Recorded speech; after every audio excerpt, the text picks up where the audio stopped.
જય શ્રી કૃષ્ણ, નમસ્કાર, પ્રણામ, સ્વાગત છે મિત્રો ફરીથી તમારું આપણી યુટ્યુબ ચેનલમાં। મિત્રો, તો આપણે સૌ જાણીએ છીએ કે આજના આ કળિયુગના જમાનામાં સમય અનુસાર દરેક પરિવારમાં નાના મોટા ઝઘડા થતા જ રહે છે અને એમાં પણ સૌથી વધારે ઝઘડા સાસુ અને વહુ વચ્ચેના હોય છે અને એમાં બિચારા પતિની હાલત તો વધારે ખરાબ થઈ જાય છે, કારણ કે તેને બિચારાને પોતાની પત્ની અને માં બંનેને સંભાળવું હોય છે। જો તે પોતાની પત્નીનો સાથ આપે તો તેની માને ખોટું લાગી જાય અને જો પોતાની માને સાથ આપે તો તેની પત્નીને ખોટું લાગી જાય છે। બિચારો કરે તો પણ શું કરે, આવી કર્મ સંકટવાળી હાલત તેની થઈ જાય છે। મિત્રો, આપણી આજની કહાની કંઈક આવા જ તે ટોપિક ઉપર છે અને આજની કહાની દરેક માતા પિતા અને સંતાનો તથા વડીલોની જરૂરથી સાંભળવી જોઈએ। તો મિત્રો, તમને વિનંતી છે કે આ વિડીયોમાં અંત સુધી જોડાયેલા રહેજો અને વિડીયો પસંદ આવે તો વિડીયોને લાઈક કરજો, શેર કરજો અને હજુ સુધી જો તમે અમારી ચેનલને સબસ્ક્રાઇબ ન કરી હોય તો અત્યારે સબસ્ક્રાઇબ કરી દેજો તથા કોમેન્ટ બોક્સમાં સાચી શ્રદ્ધાથી હર હર મહાદેવ જરૂરથી લખી દેજો, જેથી ભગવાન ભોલેનાથની કૃપા હંમેશા આપણા સૌ પર બની રહે। તો ચાલો મિત્રો, કહાનીને શરૂ કરીએ। આજે જ્યારે રામજી પોતાની ઓફિસેથી ઘરે પાછો આવ્યો ત્યારે પોતાના ઘરમાં હેરાન કરી દે તેવી શાંતિ હતી। જ્યારે તે શંકા સાથે પોતાના રૂમ તરફ આગળ વધ્યો ત્યારે તેને ફોન પર વાતો કરતી તેની પત્નીની હસી અને એને સંભળાઈ રહી હતી અને તે ફોનમાં કોઈ સાથે વાત કરી રહી હતી કે આખી જિંદગી હવે તો એ આસપાસ ભટકશે પણ નહીં તેવું પ્લાનિંગ મેં કરી દીધું છે।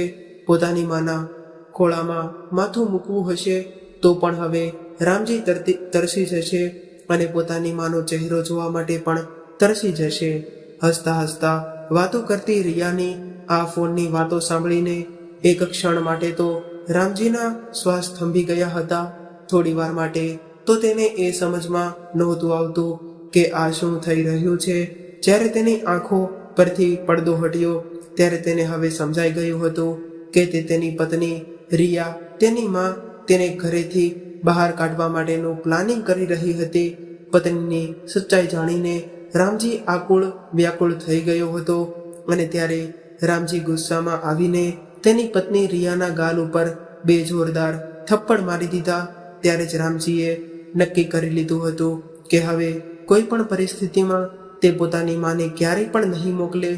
ત્યારે આંસુ ભરેલી આંખો સાથે રામજીની માં તેના રૂમમાં કપડાં પેક કરી રહી હતી। ત્યારે રામજી તેને મળવા માટે તેમના રૂમમાં ગયો અને ત્યાં જઈને તેમના પગમાં પડી ગયો અને તેની માં આગળ રામજી ખૂબ જ રડ્યો અને તેમની સાથે ખૂબ જ આજીજી કરી અને હાથ જોડ્યા। પરંતુ ત્યારે તેની માનો સ્વભાવ થોડો અલગ હતો।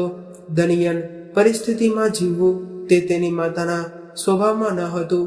તે એક સ્વાભિમાની સ્ત્રી હતી અને હવે તેમણે પોતાના આત્મસન્માનની રક્ષા કરવા માટે એક અટલ નિર્ણય લઈ લીધો હતો।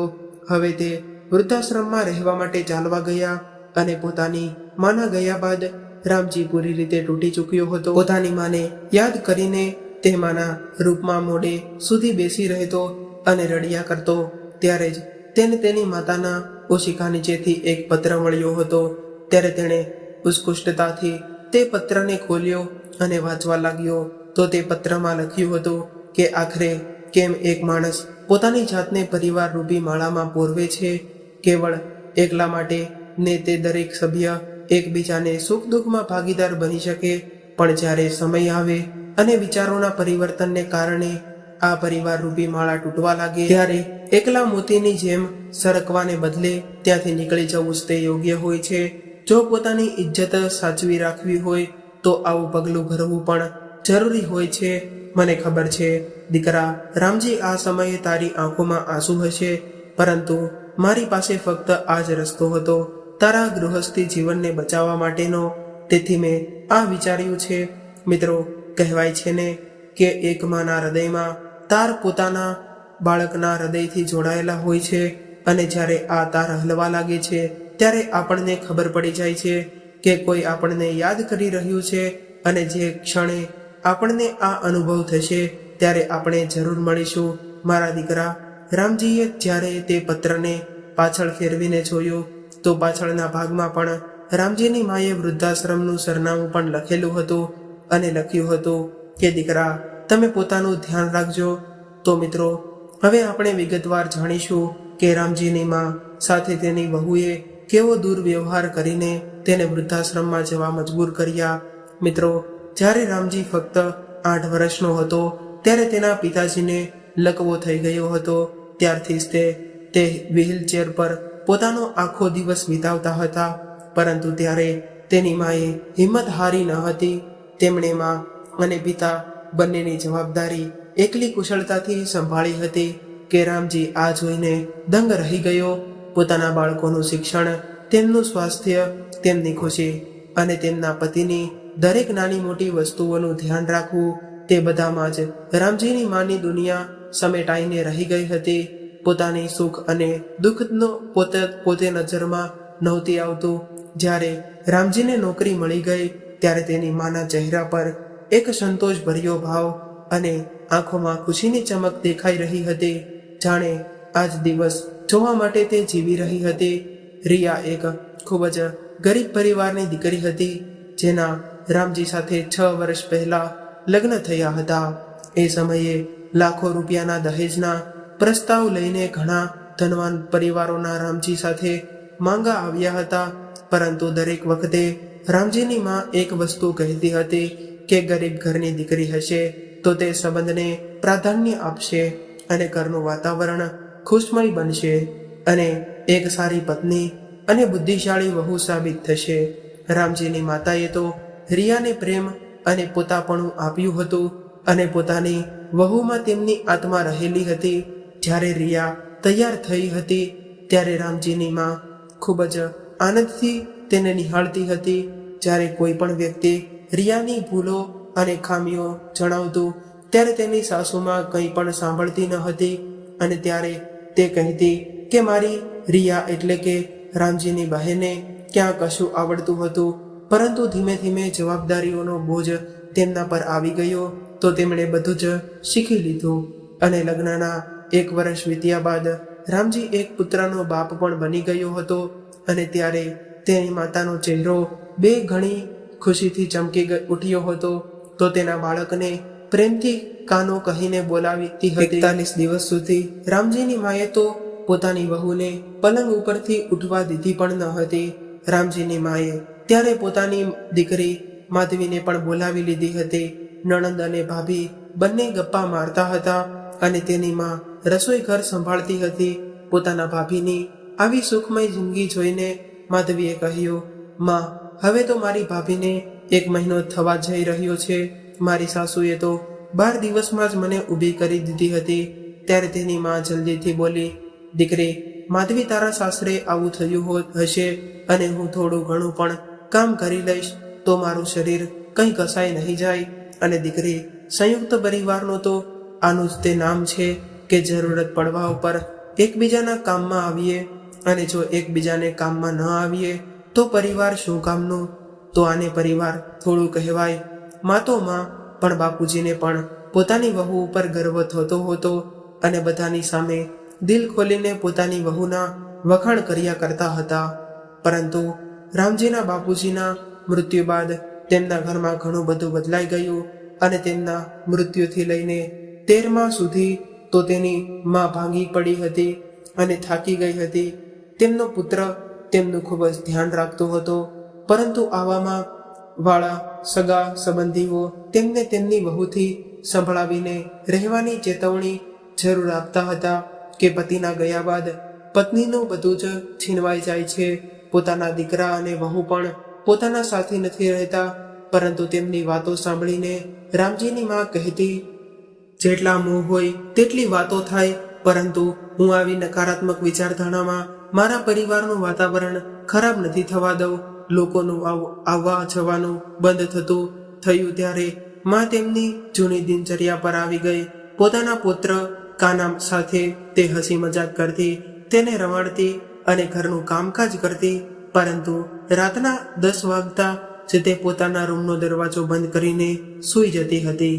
ત્યારે રામજીએ સારી રીતે જાણતો હતો કે 12 વાગે સુવાવાળી મારી માં ક્યારે 10 વાગે નહીં સૂતી હોય.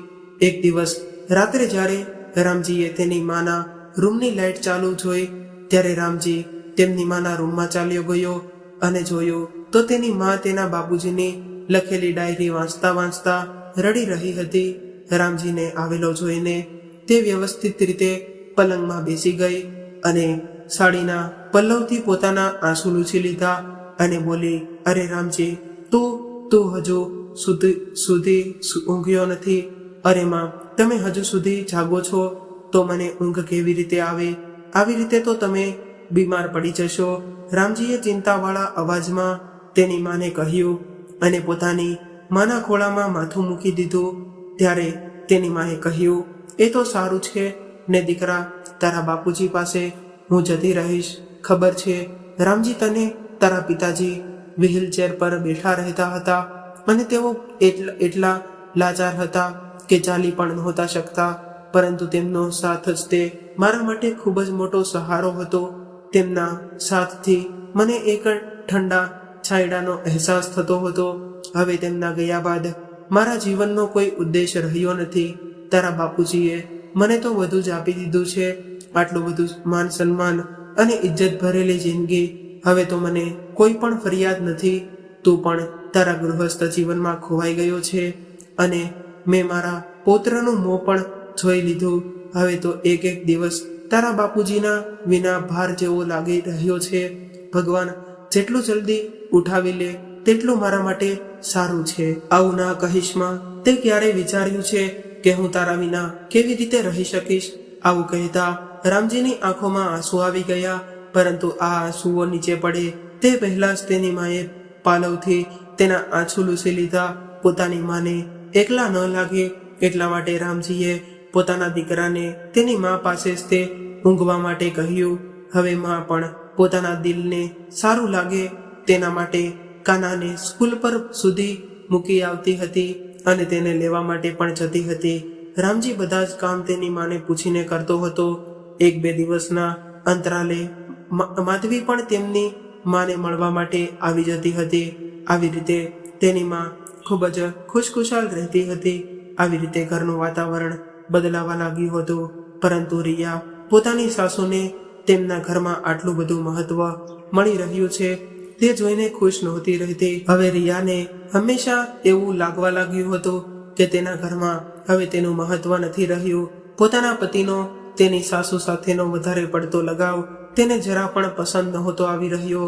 રિયા હંમેશા તેના પતિને કહેતી કે હવે તો તમને તમારી સિવાય બીજું કોઈ કશું પણ નજર નથી આવી રહ્યું.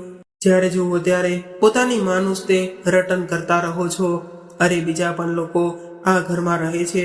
આ વાત પર રામજી કહેતો કે રિયા, તું સમજતી કેમ નથી? થોડા સમયથી તો વાત છે, જેમ જેમ સમય પસાર થતો જશે તેમ તેમ માને પણ બાપુજી વગર રહેવાની આદત થઈ જશે. તને પણ ખબર છે કે એક દિવસ અને તેની વાટની જેમ મા અને બાપુજી રહેતા હતા. જરા એ તો વિચાર કે બાપુજીના ગયા પછી માં કેટલી બધી એકલી થઈ ગઈ છે. અરે પિતાજી તો મારા પણ ગુજરી ગયા હતા. ત્યારે તો 4 દિવસની ફક્ત ઔપચારિકતા નિભાવીને તમે પોતાના ઘરે આવી ગયા હતા. ત્યારે આ વાતો તમારા દિમાગમાં કેમ ન આવી? અને અહીં જુઓ, બાપુજીના સ્વર્ગ સિધરિયાને 3 મહિનાથી ઉપરનો સમય થઈ ગયો છે અને હજુ સુધી તો માને પોતાના માથા પર બેસાડીને રાખી છે. ઉપરથી તમારી બહેન પણ અલગથી ટપકી પડે છે. આ વાતો સાંભળીને રામજીને પણ ખૂબ જ ગુસ્સો આવ્યો, પરંતુ ક્યાંય માં આ વાતો સાંભળી ન લે તે વિચારીને રામજીએ તેને ચૂપ કરાવી દીધી. પરંતુ તેને એ નહોતી ખબર કે બાજુના રૂમમાં બેઠેલી તેની માએ બધી જ તે વાતો સાંભળી લીધી હતી. પોતાની વહુની આવી ઝેર ભરેલી કડવી વાતો સાંભળીને તેમના શરીરમાં જાણે આગ લાગી ગઈ હોય તેવું લાગી રહ્યું હતું અને તે વિચારવા લાગી કે સુહાગ તો મારો ઉજળી ગયો છે અને વિધવા તો હું થઈ ગઈ છું. ના મેં ક્યારેય કોઈની પાસે કશું માંગ્યું છે અને મને કોઈનાથી ફરિયાદ પણ નથી. મેં મારી વહુને તો મારી દીકરી કરતાં પણ વધારે પ્રેમ કર્યો છે. તો પછી કેવી રીતે તેમની વહુના કાનમાં તેમના માટે આટલી બધી કડવાહટ આવી ગઈ? કેમ તેને બધા જ પ્રશ્નોના મૂળમાં હું જ નજર આવું છું? ત્યારબાદ રામજીની માએ એક અગત્યનો નિર્ણય લીધો. હવે તે દરરોજ સાંજે સત્સંગ કરવા જતી રહેતી, થોડો સમય પ્રવચન સાંભળતી અને પાછા આવીને તેમની ઉંમરની સ્ત્રીઓ સાથે બેસતી અને ફરતી ઘરે આવી જતી. પરંતુ સાંજે જ્યારે રામજી તેની માના રૂમમાં જતો ત્યારે માને રૂમમાં ન જોઈને તે રિયાને પ્રશ્ન પૂછતો. તો આ વાત પર રિયા ગુસ્સો કરીને બોલતી, અને મને શું ખબર છે ક્યાં જાય છે તમારી માં, અને તેમને કોઈ પણ કામ ધંધો તો છે નહીં, તો દરરોજ સાંજે ઉઠીને ફરવા માટે જતી રહેતી હશે. એક સાંજે જ્યારે માં ઘરે પાછી આવી ત્યારે ઘર કુરુક્ષેત્રનું મેદાન બની ગયું હતું અને રામજી પોતાનું માથું પકડીને બેઠો હતો અને રિયા ખૂબ જોરથી ચિલ્લાવા લાગી હતી, આ ઘરમાં આવીને તો મારી કિસ્મત તૂટી ગઈ છે. થોડા પૈસા મારા શોખ માટે પણ ખર્ચ કરવા માંગુ તો પણ તે મને નથી મળતા. દીકરાની જવાબદારી છે એટલા માટે નોકરી પણ નથી કરી શકતી. બીજા દિવસે રામજીની માએ રિયાને પ્રેમથી સમજાવ્યું, તો તારી ઈચ્છા છે તો તું નોકરી કરી લે, કાનાને હું સંભાળી લઈશ. 4 પૈસા ઘરમાં આવી જશે તો તું તારા શોખ પણ પૂરા કરી લેજે. ત્યારબાદ રિયા નોકરી શોધવાની શરૂ કરી દીધી. ઘરનું કામ અને બાળકની દેખરેખ રામજીની માં કરી લેતી હતી. થોડા સમય બાદ એક દિવસ માના હાથમાં એક કાગળ આપીને રામજી બોલ્યો, માં, બાપુજીના વીમાના 4 લાખ રૂપિયા મળ્યા છે, તો મેં તેની તમારા નામે ફિક્સ ડિપોઝિટ કરાવી દીધી છે, તેને તમે તમારી પાસે સંભાળીને રાખો. આ વાત પર માએ કહ્યું, અરે બેટા, હું આટલા બધા પૈસાનું શું કરીશ? તું જ આ કાગળ તારી પાસે રાખી લે. ના માં, આ પૈસા તમારા છે, સુખ અને દુઃખમાં તમારા કામમાં આવશે, તમે રાખો. જ્યારે રિયા આ સાંભળ્યું તો તે પોતાનું માથું પછાડવા લાગી અને રામજીને આડા હાથે લેતાને બોલી કે માં, રામજી ખુશીથી મરણ મૂડી સોંપી રહી હતી તો તમે કેમ ના લીધી? અને હવે તો તમારી માં આખી જિંદગી આ પૈસા ઉપર કુંડળી મારીને બેસી રહેશે. આ વાત સાંભળીને રામજીને ખૂબ જ ગુસ્સો આવી ગયો. ત્યારે તે બંનેના ઝઘડાઓનો અવાજ તેની માને પોતાના રૂમમાં આવી રહ્યો હતો. માં આંસુ ભરેલી આંખો સાથે વિચારી રહી હતી કે મારા ઘરમાં આ બધું શું થઈ રહ્યું છે.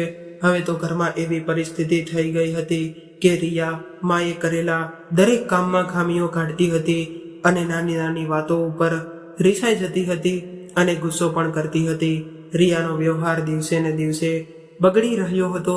રામજીના બાપુજીના મૃત્યુને 1.5 વર્ષ થઈ ગયું હતું. ત્યારે તેમણે તેમના ઘરે બ્રાહ્મણોને ભોજન જમાડવા માટેનું આયોજન કરવામાં આવ્યું. ઘરમાં ખૂબ જ તણાવ ભરેલી સ્થિતિમાં રહેવાને કારણે માના ઘૂંટણમાં દર્દ થવા લાગ્યું હતું. ત્યારે માં ખાટલો પથારીને તેમના ઘૂંટણોની માલિશ કરવા માટે બેસી ગઈ હતી અને બધું જ ભોજન રિયાને જમાડવાનું પડ્યું. ત્યારે ભોજન બનાવવા માટે રામજીની માં રિયાને કોઈ સલાહ આપતી ત્યારે રિયા તેમને ખૂબ જ ઘૂરીને જોતી રહી.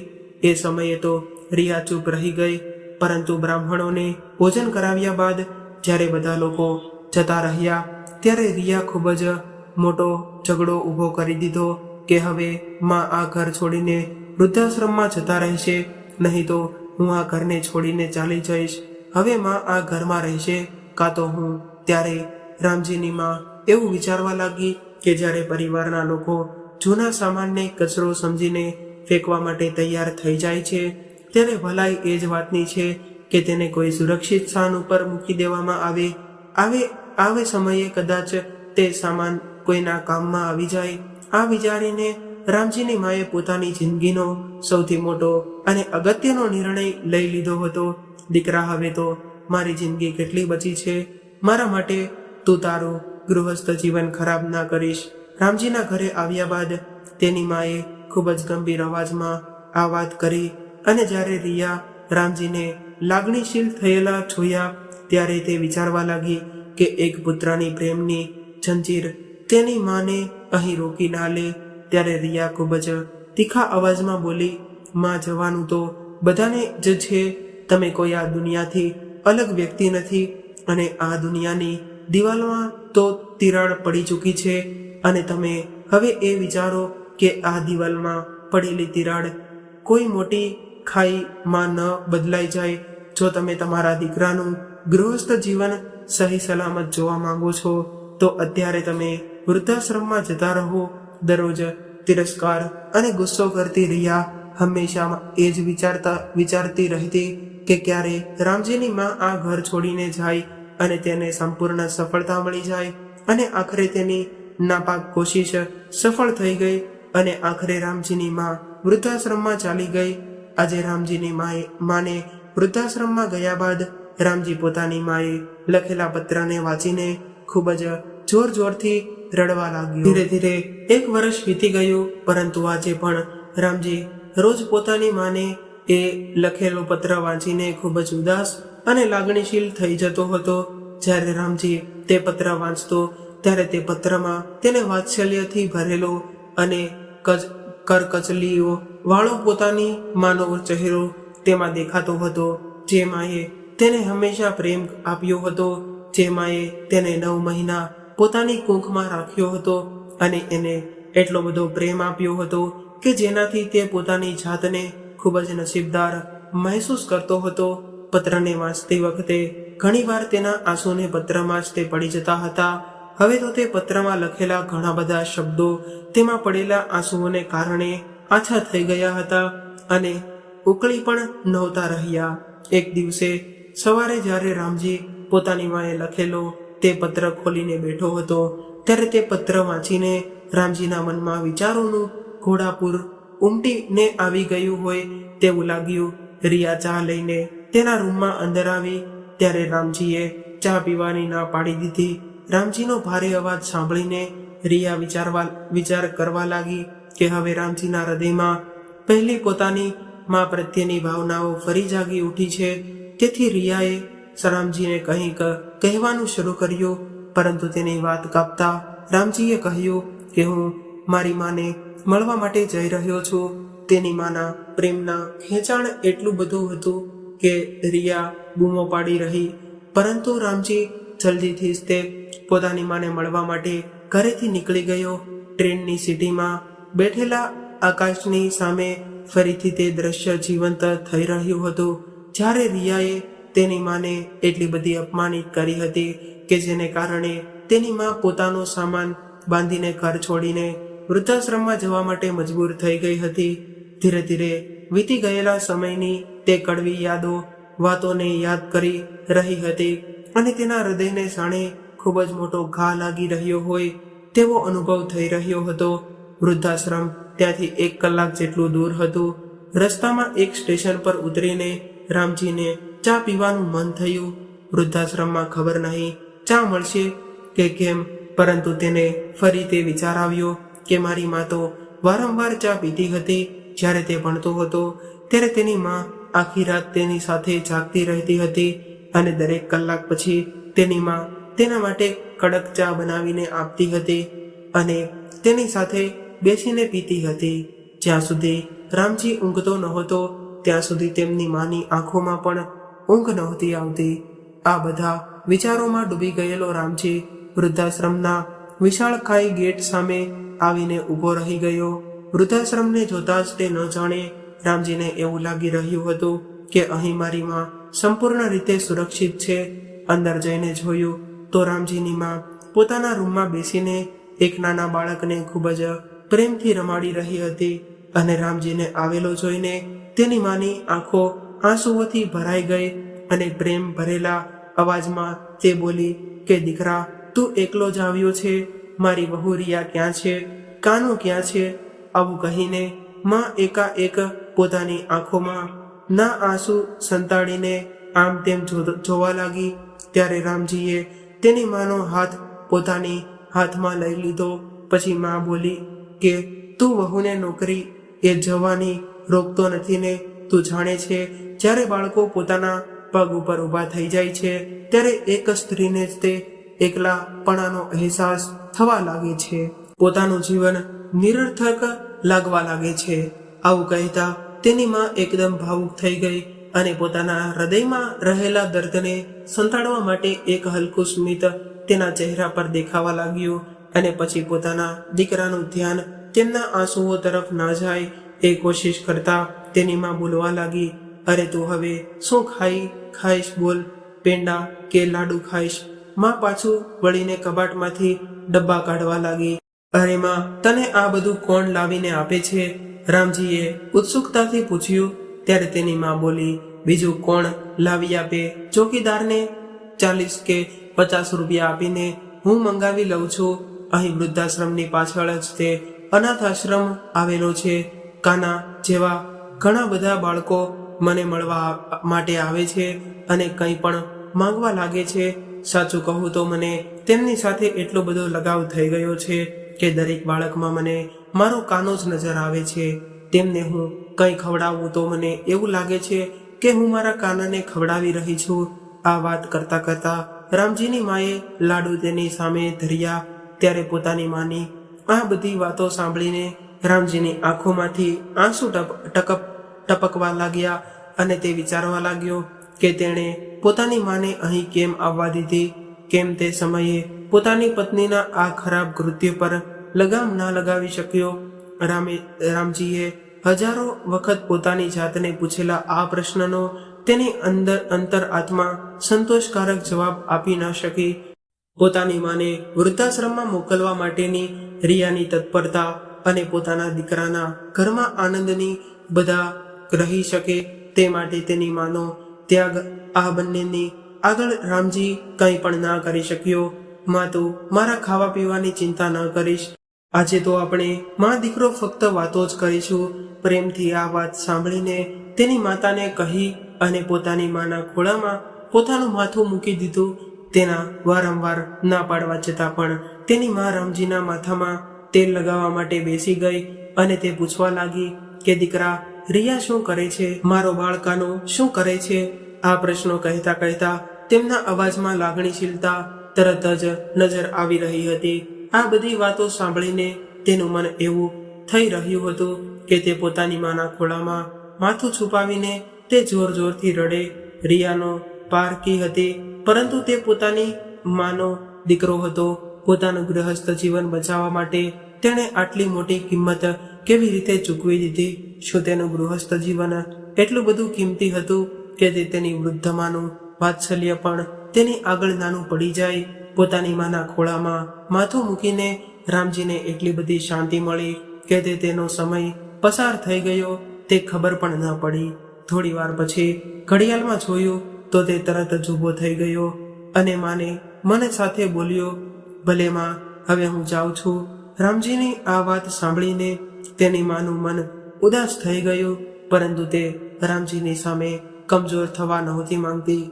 એટલા માટે તે ખૂબ જ પ્રેમભર્યા હાસ્ય સાથે તેની વિદાય આપી અને વૃદ્ધાશ્રમની પાસે જ તે નદીનો ઘાટ હતો. પોતાની જાતને નિસહાય જાણીને રામજી અંદર ને અંદર તણાવ મહેસૂસ કરી રહ્યો હતો. થોડી વાર માટે શાંતિ પામવા માટેના ઈરાદાથી તે નદીના કિનારા પાસે બેસી ગયો અને મનમાં ને મનમાં એક જ વાત વિચારી રહ્યો હતો, કાશ તે કંઈક કરી શકતો હોત.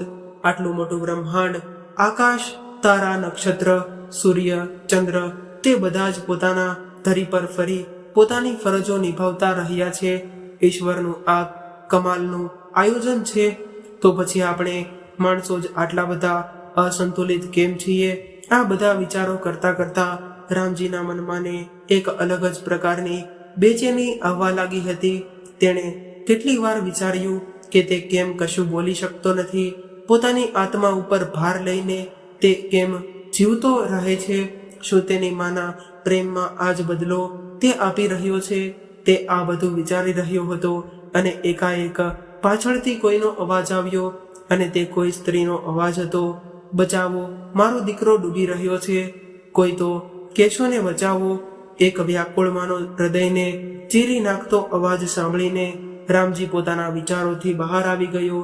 ત્યાં સુધીમાં તો પોતાના બાળકને બચાવવા માટે તેની માં પણ નદીમાં ડૂબકી લગાવી ચૂકી હતી. ના તે સ્ત્રી મળી રહી હતી કે ના બાળક. રામજીને 3-4 લોકો પાણીમાં સંઘર્ષ કરતા દેખાઈ રહ્યા હતા. થોડી વારમાં બાળક તો મળી ગયું, પરંતુ તેની માં ન મળી. લાગતું હતું કે બાળકને બચાવવાની ઉતાવળમાં માએ જળ સમાધિ લઈ લીધી. લોકો વાતો કરી રહ્યા હતા કે બિચારો બાળક અનાથ થઈ ગયો, માને તરવતા તો નહોતું આવડતું, તો તે શા માટે નદીમાં કૂદી પડ્યો હશે, બિચારી ડૂબી ગઈ. આ દ્રશ્ય જોઈને રામજીના મનમાં હૃદયને ચીરી નાખે તેવો વિચાર આવ્યો. કદાચ હું ડૂબી ગયો હોત તો મારી મા પણ આવું જ કરતી, પરંતુ હું એક કાયરની જેમ મારી પત્નીના હાથોથી કઠપૂતળી બનીને રહી ગયો, કેવળ એટલા માટે કે ઘરની શાંતિ ભંગ ન થાય. ધિક્કાર છે મારા પર. વડીલ અને વૃદ્ધ લોકો તો ઘરનો પાયો હોય છે. પાયા વગર શું ક્યારેય ઘર ટકી શકે ખરા? એક ક્ષણમાં રામજીએ નિર્ણય કરી લીધો કે હવે જે પણ થયું તે થઈ જાય, પરંતુ તે પોતાના ઘરને ફરીથી પહેલા જેવું બનાવી દેશે, જેમાં પોતાની માનું એક નિર્દોષ હાસ્ય ગુંજતું હતું. હવે તો તેણે નક્કી કરી લીધું હતું કે તે પોતાના ઘરના પાયાને મજબૂત બનાવશે, ત્યારબાદ તેનું ઘર ગમે તેવા વાવાઝોડાને પણ સહન કરી લેશે. આવો વિચાર કરીને તે પોતાની માને પાછો પોતાના ઘરે લઈ જવા માટે વૃદ્ધાશ્રમ તરફ ચાલી નીકળ્યો. જ્યારે તે આશ્રમમાં પોતાની માના રૂમ તરફ આગળ વધ્યો તો સામેનું દ્રશ્ય જોઈને તેના પગ નીચેથી જમીન સરકી ગઈ. તેણે જોયું તો રિયા તેની માના ચરણોમાં બેઠી હતી અને રડતા રડતા તે બોલી રહી હતી કે માં, રામજીને તો મેં ખૂબ જ વિનંતી કરી હતી કે એકવાર મારે માને મળવું છે, પરંતુ તે માન્યા જ નહીં. તે માનતા પણ કેવી રીતે? મારા ખરાબ વ્યવહારને કારણે જ તે તો તમારે બેઘર થવું પડ્યું. મેં હરકત પણ એવી જ કરી હતી. મારા પ્રત્યે તેમનો વિશ્વાસ એટલો તૂટી ગયો હતો કે જેને હું આજ સુધી પાછો ન મેળવી શકી. સાચું કહું તો માં, મારો એ ખરાબ વ્યવહાર મને એ મુકામ પર હવે લઈ આવ્યો છે કે જ્યાં રૂપિયા પૈસા અને આરામદાયક જિંદગી હોવા છતાં પણ ઘર ખાલી ખાલી લાગી રહ્યું છે. તમે જ્યારે ઘરે રહેતા હતા ત્યારે હું નિશ્ચિત થઈને નોકરી કરવા જતી હતી, પાછી આવતી હતી તો બધું જ જમવાનું તૈયાર મળતું હતું. અહંકારની અગ્નિમાં રાખ થઈને ગયેલી છું. એ પણ ન જાણી શકી કે જે આનંદ અને ખુશી કાનાને તમારી સાથે રહેવાની મળતી હતી તે મોંઘા રમકડા કેમ મળવાની હતી? રામજીના ઘરેથી નીકળ્યા પછી મારા મનમાં એક પ્રશ્ન ઊભો થયો કે શું માતાના હૃદયની મક્કમ કોમળ લાગણીઓ સ્નેહથી જ્યોતથી ઉગાડી શકાય નહીં? રામજીના ઘરેથી નીકળ્યા પછી મારા મનમાં એક પ્રશ્ન ઊભો થયો કે શું માતાના હૃદયથી મક્કમ કોમળ લાગણીઓ સ્નેહની જ્યોતથી ઓળગી શકાય નહીં? માં, આજે જ તે હું મારી જાતને રોકી ન શકી. પોતાની સામે અપરાધી બનેલી રિયાની વાતોની સચ્ચાઈ જાણ્યા પછી રામજીની માની આંખો પણ આંસુઓથી ભરાઈ ગઈ અને આંખની ધારા અવિરત વહેવા લાગી.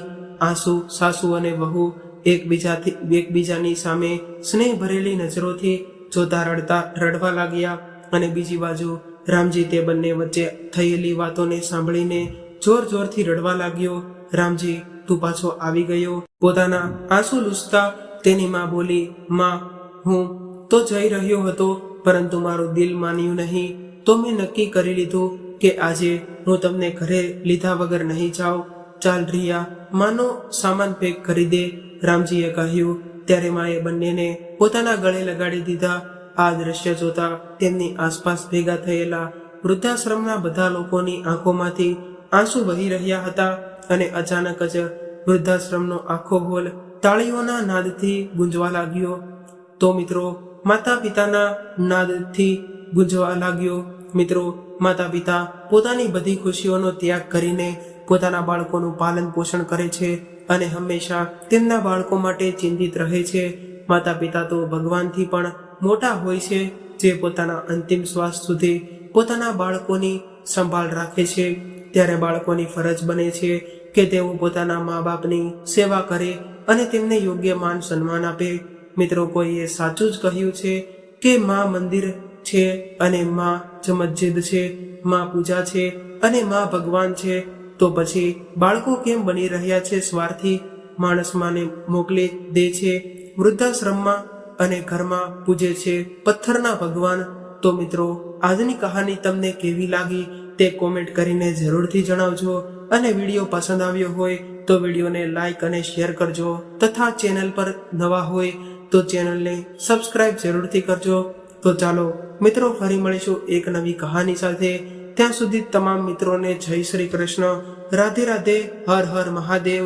આ કહાનીને પૂરેપૂરી સાંભળવા માટે તમારો ખૂબ ખૂબ આભાર. આ ચેનલને લાઈક, શેર અને સબસ્ક્રાઇબ કરવા નમ્ર વિનંતી.